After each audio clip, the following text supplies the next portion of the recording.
Sir মানে এই পাথটা যদি সার্কুলার হয় মানে সে এবিসি যেটা হ্যাঁ তুমি সার্কুলারই করলাম, কোথায় জিরো বেরোয়নি তো। সার্কুলার হলে জিরো হয়ে যায় না? না কখনোই নয়, কোথায় বলেছে সার্কুলারে জিরো হয়? সার্কুলারে কারা জিরো হয়? যারা স্টেট ফাংশন। স্টেট ফাংশন কে ছিল? Internal energy state function, temperature state function, volume state function, pressure state function. Work ডান কোনোদিনও স্টেট ফাংশন নয়। ক্লিয়ার? হ্যাঁ স্যার বুঝতে পেরেছি। চলো তাহলে দেখো এবার আমি যে ছবিটা করেছি ডাব্লিউ বিএ তে, ডাব্লিউ বিএ তে ওয়ার্ক ডান কি হবে? -9 × 10⁻³ কেন? ভলিউম কমছে নাকি? WCB তে BCCB একই ভাব, যাই হোক লিখে ফেলেছি তাই আগেই আছে। সিবির জন্য এটা প্লাস হয়ে যাবে, হ্যাঁ কি নয়? হ্যাঁ স্যার। WCA সি এর জন্য জিরোই থাকবে। আবার টোটাল করলে অ্যানসার এবার মাইনাসে আসবে নাকি? এটা মাইনাস এটা প্লাস হয়ে যাবে তো। হ্যাঁ স্যার। এটা কি প্রসেস হলো? কিভাবে ঘুরছে? অ্যান্টি ক্লকওয়াইজ হলে work done negative. But concept তো ওটাই, work done by the system, work done on the system. এগুলো এক্সট্রা বলে দিলাম যাতে তোমরা দেখেই বলে দিতে পারো। আর এগুলো পরে দেখবে কঠিন অঙ্কে খুব সহজে অ্যাপ্লাই করে আমরা দেখবে বড় বড় ডিরাইভেশন অনেক শর্ট করে ফেলবো। ক্লিয়ার? হ্যাঁ স্যার। চলো এগোই। এবার খুব ইম্পর্টেন্ট, হ্যাঁ। খুব ইম্পর্টেন্ট। হেডিং দাও তো তাড়াতাড়ি করো, নয়তো ওগুলো বোঝাতে হবে আমাকে। খুব ইম্পর্টেন্ট জায়গা। এর নাম যেটা আমি এখন করছি তার নাম first law of thermodynamics. First law of, আমরা বলি থার্মোডি, থার্মোডাইনামিক্স, থার্মোডি। ক্লিয়ার? ক্লিয়ার এত অবধি? হ্যাঁ স্যার। আচ্ছা হ্যাঁ স্যার। আচ্ছা চলো কি বলছে ভালো করে বুঝে নাও। বলছে, আমি লিখে দিচ্ছি স্টেটমেন্ট। ইফ, পরীক্ষা লিখতে দেয় লিখে নেবে, some heat is supplied to a system, to a system. If some heat is supplied to a system which capable of doing what? Which is capable of doing work, then the quantity of heat absorbed, then the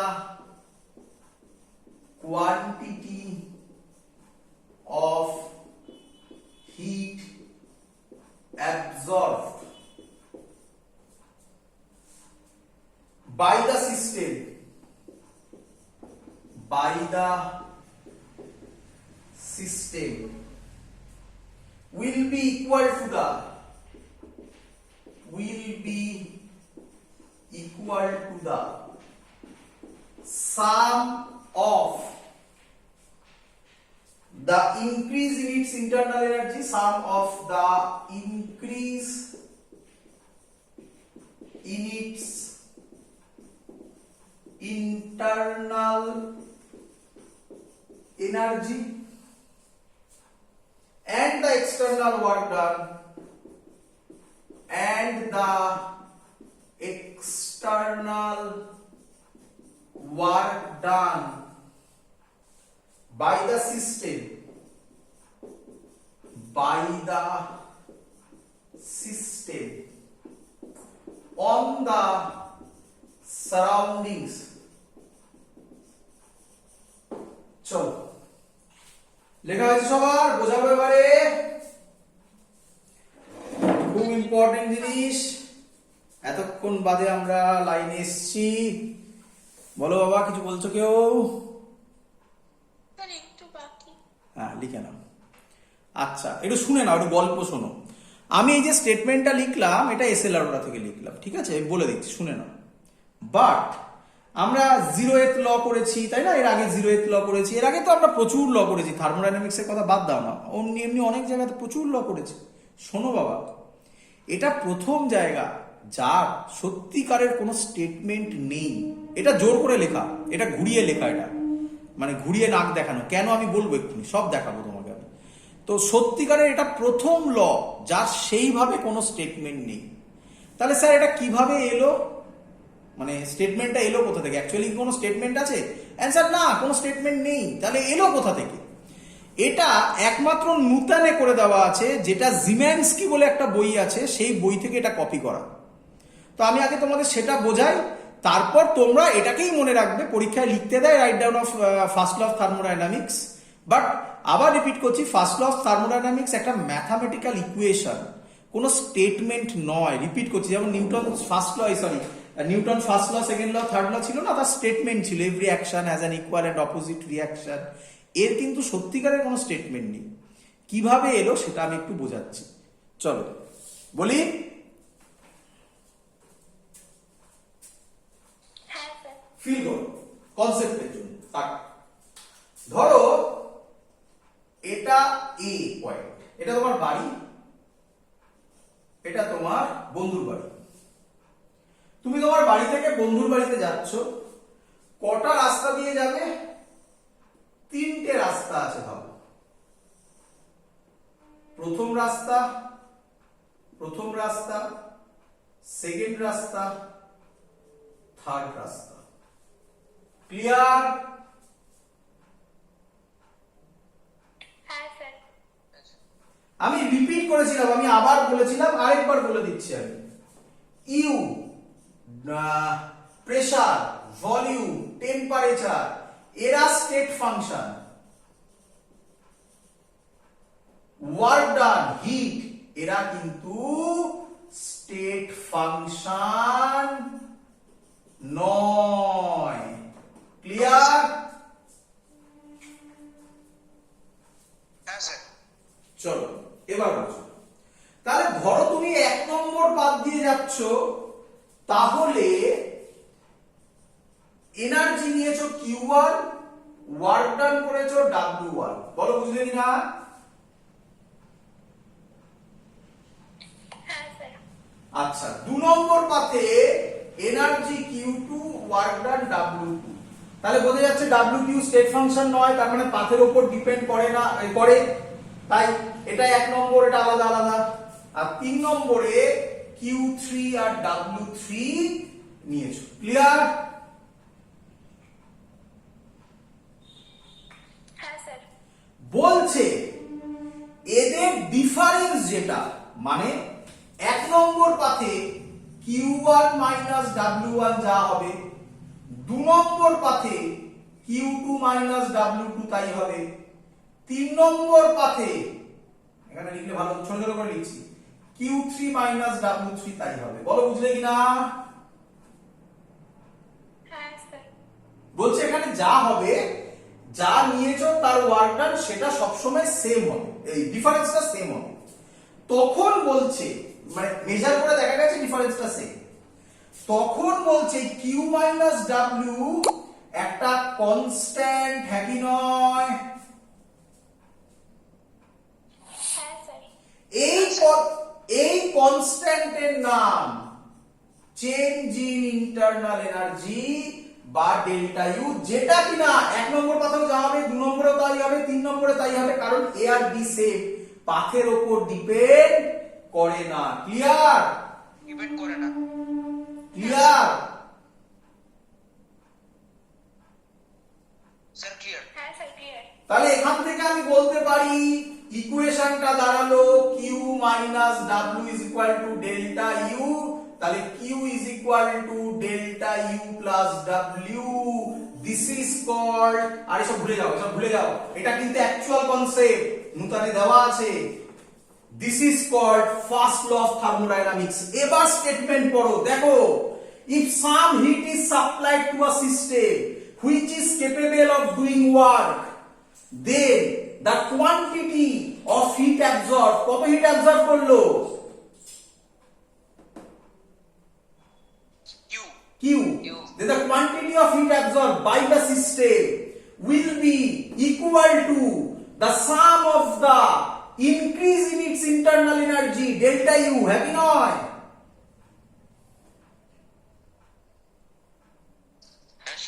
And the external work done by the system on the surroundings. দেখো এটাকেই এরকম বড় করে লেখা হয়েছে, but আমি যেভাবে বোঝালাম এটাই হচ্ছে অ্যাকচুয়াল আইডিয়া, এভাবেই এসেছিল, তারপর স্টেটমেন্ট এইভাবে লেখা হয়েছে। ক্লিয়ার? ব্যাস হয়ে গেল। This is called first law of thermodynamics. আচ্ছা এটাকে যদি একটু ভালো করে লিখি, তাহলে আমি লেখাটা একটু মুছে দিই, ওপরের লেখাটা আমি যদি এটাকে একটু ভালো করে লিখি, তাহলে আমি এটাকে বলতে পারি Q is equal to delta U plus W। আমি এটাকে যদি একটু ভালো করে লিখি, তাহলে আমি বলতে পারি Q is equal to delta U plus P delta V। বলো বুঝলে কিনা? হ্যাঁ স্যার। আচ্ছা ক্লিয়ার এতদিন? রে স্যার ক্লিয়ার। এত অব্দি শেষ, এত অব্দি আমার বোঝানো অবস্থায় এত অব্দি শেষ। এবার স্যার এই পয়েন্টটা প্রুফ করতে চলেছে, তাই এখান থেকে টানবে এবার স্যার। করি?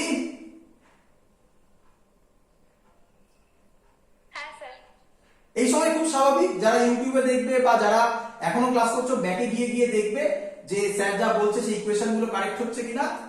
ফর কনস্ট্যান্ট ভলিউম, কি বললাম? ফর কনস্ট্যান্ট ভলিউম আমি কি লিখতে পারি? Delta V 0। হ্যাঁ স্যার। তাহলে এই পোরশনটা 0 হয়ে যাবে। হ্যাঁ স্যার। তাহলে কিউ হবে ডেল্টা ইউ।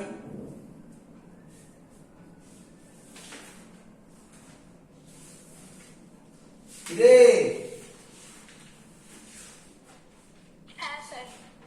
আচ্ছা আমি এবার যেটা বলতে চলেছি অনেক দিন আগে করেছি। কি করেছি?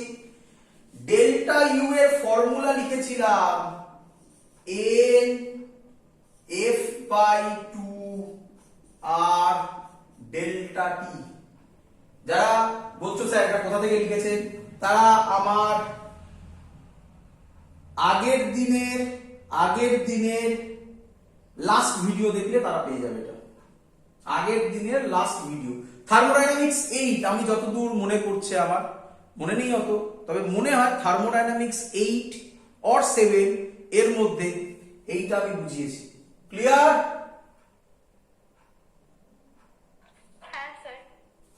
আচ্ছা আজকেই করলাম কনস্ট্যান্ট ভলিউম হলে কিউ এর জায়গায় লিখতে পারি N CV delta T.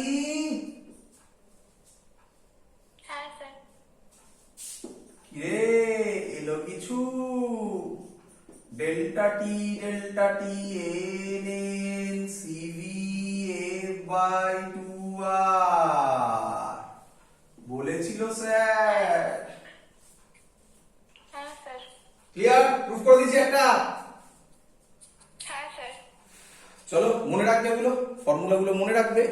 CV is equal to F by 2 আর তো এত ইম্পর্টেন্ট, আমরা একটা চার্টও বানিয়েছিলাম, তো তোমার কাছে একটা প্রুফ চোখের সামনে চলে এলো। কিভাবে এলো? ক্লিয়ার? এখান থেকে আরেকটা ইম্পর্টেন্ট কনসেপ্ট বলা যায় বাবা, ভালো করে দেখো। আচ্ছা তার মানে এফ বাই 2 আর যদি সিভি হয়, আপনি শিখিয়েছেন delta U is equal to N F by 2 আর ডেল্টা টি, তাহলে এই এফ বাই 2 আরটাই হবে এন সিভি ডেল্টা টি। খুব ইম্পর্টেন্ট ফর্মুলা। এই ফর্মুলাটা ইরেসপেক্টিভ অফ প্রসেস, এই ফর্মুলাটা ইরেসপেক্টিভ অফ প্রসেস, মানে যা প্রসেস নাও না কেন তাতে চোখ বন্ধ করে ডেল্টা ইউ এর জায়গায় তুমি এনসিভি ডেল্টা টি বসাতে পারো। চোখ বন্ধ করে মানে কি, আরেকবার বলি, এদিকে তাকাও, এদিকে তাকাও। আচ্ছা, যদি ভালো করে দেখো, যদি তোমায় এটা কেউ বলতো এই ফর্মুলাটা থেকে কেউ যদি বলতো কনস্ট্যান্ট প্রেসার, তাহলে কি তুমি P delta V K zero করতে পারতে?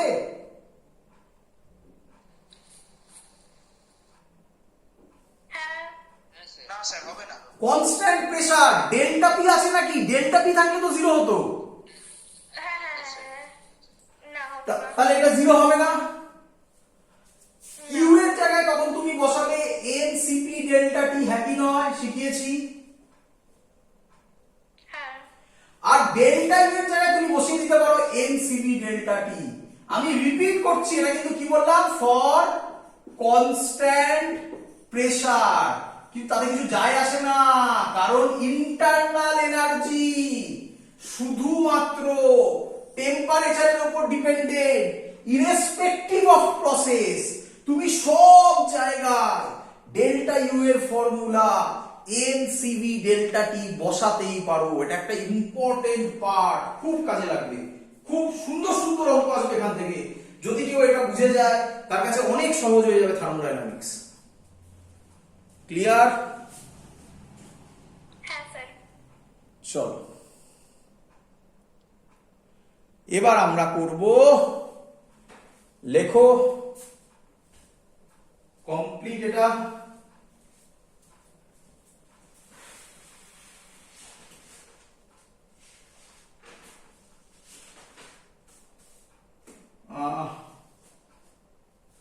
এখান থেকে কিছু অঙ্ক আছে, কিছু ভালো ভালো অঙ্ক আছে ফার্স্ট অফ থার্মোডাইনামিক্স থেকে।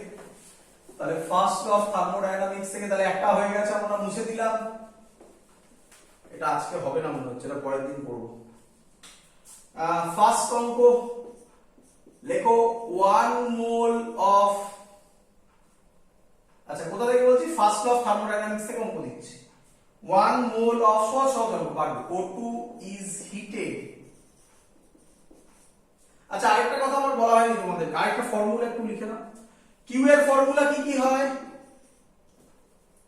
এনসিভি ডেল্টা টি, এনসিপি ডেল্টা টি। এতদিন ক্লিয়ার সবার? হ্যাঁ স্যার। আচ্ছা কিউ এর আরেকটা ফর্মুলা হয়, কি ফর্মুলা হয়, এম এল, এলটাকে বলা হয় লেটেন্ট হিট। পড়েছিলেন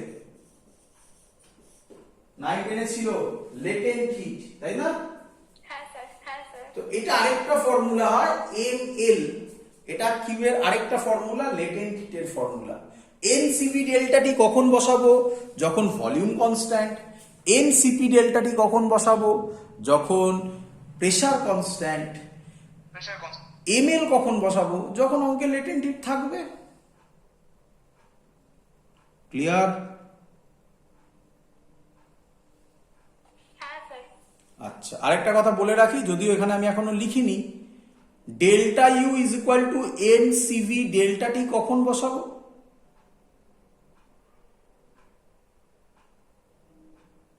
সব সময়, সব সময়। কি বোঝা গেল? চলো তাহলে অঙ্ক দিই, প্রথমে সহজ অঙ্ক, তারপর আস্তে আস্তে কঠিনে যাব। 1 mole of O2 is heated from 25 degree centigrade to 125 degree centigrade at constant volume. Find first question Q, শর্টে লিখছি, second question delta U, third question work done. চলো করি,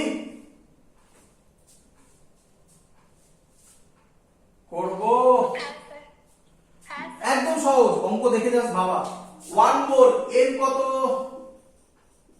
1 mole of O2 is heated O2 থাকুক আচ্ছা O2 মানে কত atomic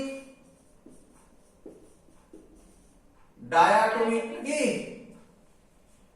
হ্যাঁ sir from 25 degree to 125 degree centigrade সব সময় মাথায় রাখবে টেম্পারেচার কিন্তু কেলভিনে বাট ডিফারেন্স ইন টেম্পারেচার কেলভিনেও যা হবে ডিগ্রি সেন্টিগ্রেডেও তাই হবে তাই হবে এটা জানা তো সবার মানে যাদের প্রবলেম হচ্ছে তারা একটা কাজ করো 25 ডিগ্রি সেন্টিগ্রেড প্লাস 273 করলে কেলভিন পাবে 125 ডিগ্রি প্লাস 273 করলে কেলভিন পাবে মাইনাস করলে যা অ্যান্সার হবে এটা করলেও সেমি অ্যান্সার হবে মানে কত হবে 100ই হবে বলো বুঝলে কিনা কিন্তু এটা কেলভিনে ভাববো আমরা ক্লিয়ার হ্যাঁ স্যার হ্যাঁ স্যার চলো আচ্ছা এক কনস্ট্যান্ট ভলিউম বলেছে ভলিউম কনস্ট্যান্ট তাহলে তো প্রথমেই বেরিয়ে গেল হ্যাঁ রে ওয়ার্ক ডান কত রে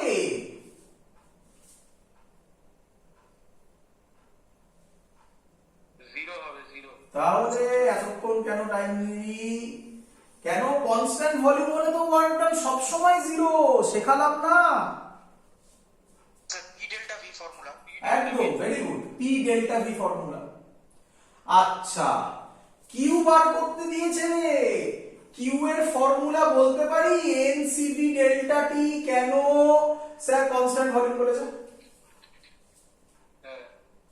আচ্ছা এন এর জায়গায় 1 বসাতে পারি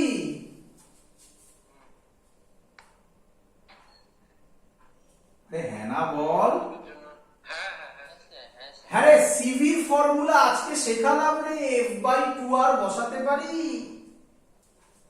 5/2 আর আচ্ছা ডেল্টা টির জায়গায় 100 বসাতে পারি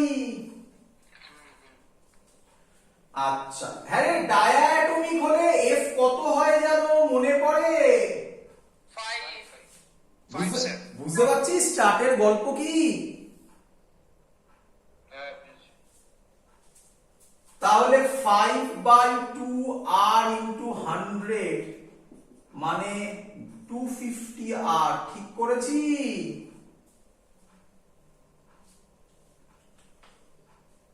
কিরে আরেকটু শুনে নে এখানে ছেড়ে দিতে পারিস আর এর ভ্যালু তোরা জানিস বাট আর এর ভ্যালু ক্যালোরিতে যান খুব সুন্দর ভ্যালু 250 ইনটু এর ভ্যালু হয় 2 ক্যালোরি তাহলে হবে 500 ক্যালোরি বল বুঝলি কিনা মানে এটা হবে 2 calorie per mole per degree kelvin per kelvin মানে ওটা কেটে এখানে হবে কেটে 500 ক্যালোরি কিউ এর ভ্যালু ডাইরেক্টলি বোঝা গেছে হ্যাঁ স্যার আচ্ছা এবার তাকা হ্যাঁ স্যার ফার্স্ট ল বলে q is equal to delta u plus w q পেলাম 500 ডেল্টা u ডাব্লিউ তো জিরো তাহলে ডেল্টা u ও কত হবে ডেল্টা ও 5 এই তোকে শেখালাম না এক্ষুনি 500 ডেল্টা u এর value irrespective of process NCV delta t ছিল তো হ্যাঁ স্যার মজা বুঝলি ক্লিয়ার আচ্ছা এই অঙ্কটাই মুছে দি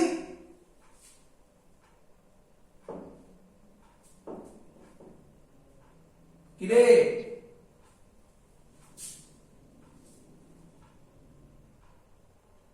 মুছে দেবো আচ্ছা এই অঙ্কটাই যদি কনস্ট্যান্ট ভলিউম বাদ দিয়ে হ্যাঁ কনস্ট্যান্ট প্রেসার দিত তাহলে কি করতাম রে এত অব্দি সেম থাকতো হ্যাঁ কি নয় হ্যাঁ স্যার প্রেসার কনস্ট্যান্ট হ্যাঁ রে আর ওয়ার্ক ডান কনস্ট্যান্ট হয়ে জিরো হতো না না তাহলে আটকে গেলাম চিন্তা নেই যা শিখিয়েছি তা দিয়ে সব অঙ্ক বেরোবে শিখিয়েছি তো আচ্ছা কিউ এর ফর্মুলা হবে n সিপি ডেল্টা টি কেন সিপি হলো কে আমায় বলবে? Constant pressure.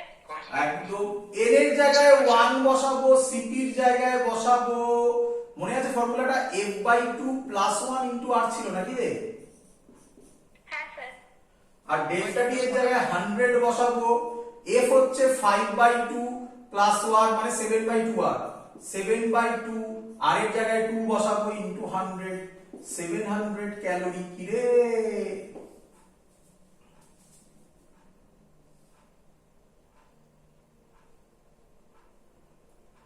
কি রে বুঝলি কিনা বল? স্যার বুঝেছি। হ্যাঁ স্যার। আচ্ছা আচ্ছা, ডেল্টা ইউ বার করার কোনো ফর্মুলা তোরা শিখেছিস?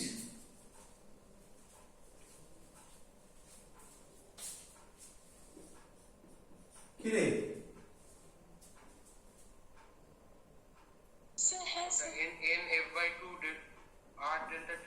এন সিভি ডেল্টা টি বলা গে। আচ্ছা এমা ভুল করছি তো, কনস্ট্যান্ট প্রেসার বলেছে, সিভি বসানো যায় নাকি? হ্যাঁ না বসানো যাবে না স্যার। কি irrespective of process তো হ্যাঁ irrespective of process তো একদম ইরেসপেক্টিভ অফ প্রসেস। ক্লিয়ার? হ্যাঁ স্যার। তাহলে বলবি হ্যাঁ বসানো যায়, স্যার বলেছে বসানো যায়। ক্লিয়ার? হ্যাঁ স্যার। হ্যাঁ স্যার। 1 ইনটু সিভি কি ছিল জানো? f/2 আর না, একেবারে করে দিচ্ছি। 5/2 আর মানে তো 2 ছিল, 100 মানে 500, এটা তো সেমই হতো। হ্যাঁ, delta Q is equal to delta U বা Q is equal to delta U plus W, একই ব্যাপার। কিউ এর জায়গায় কত ছিল? 700, 500, ডাব্লিউ কি রে? ডাব্লিউ বেরোবে না? হ্যাঁ স্যার। কেমন লাগলো বল?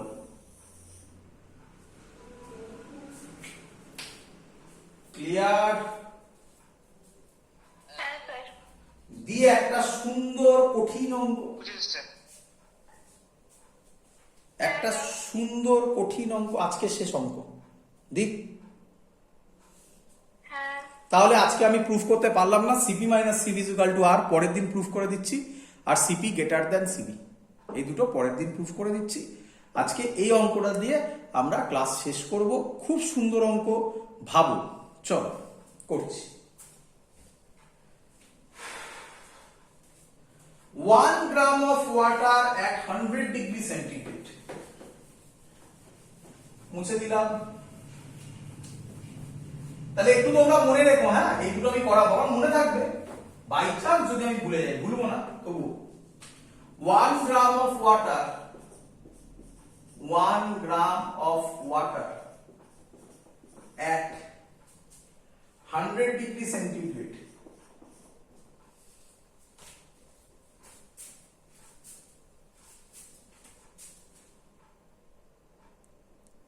one gram of water at 100 degree centigrade is converted into steam, is converted into steam